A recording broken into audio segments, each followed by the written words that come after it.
opinions about your personality. You're dealing with people's spiritual autopsy reports of their own abandoned dreams.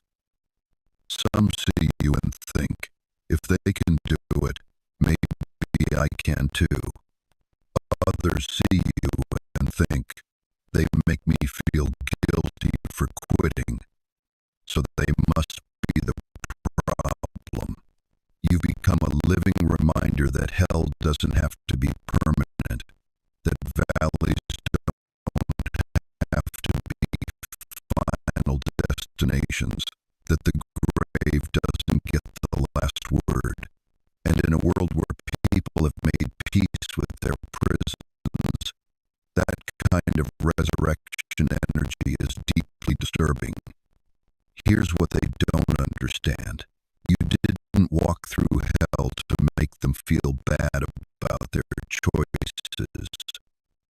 You walked through hell because that was your assignment.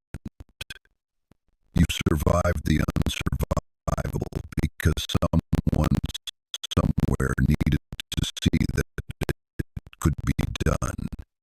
You became the evidence that God still works miracles, even when, especially when, nobody's watching. You're not trying to trigger anybody. You're just living, breathing, existing in the fullness of who you were created to be after the storm tried to destroy you. But your authentic presence is so rare, so real, so unfiltered by the need to make others comfortable, that it cuts through their carefully constructed lies like a sword through silk. They can't figure out if you're their salvation or their judgment. And the truth is, beloved, you're both. You're the proof that change is possible and the reminder that change is necessary. You didn't come here to be anyone's cure, but somehow, by refusing to stay broken, you became medicine for souls you'll never even meet.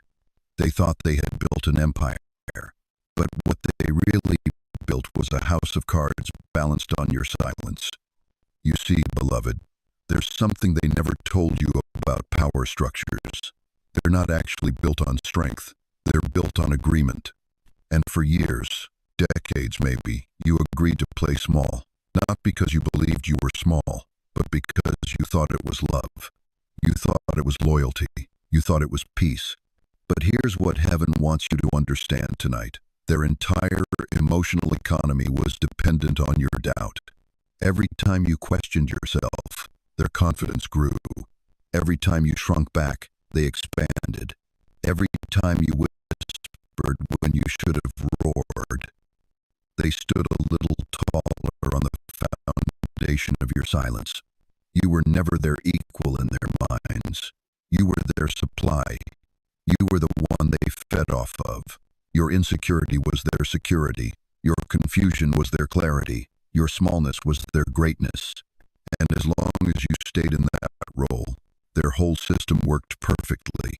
But then something shifted. Maybe it was a prayer. Maybe it was pain that finally reached its limit. Maybe it was just time. But the moment you stopped shrinking, their whole world started shaking. You didn't fight fire with fire. You didn't scream back. You didn't throw tantrums or make threats. You did something far more devastating. You simply stopped agreeing. You stopped participating in the lie that said you were less than you are. You stopped feeding the machine that ran on your diminishment. And beloved, that's when their masks started slipping. See, when you were small, they could afford to be kind. When you were broken, they could afford to be your healer. When you were lost, they could afford to be your guide. But the moment you found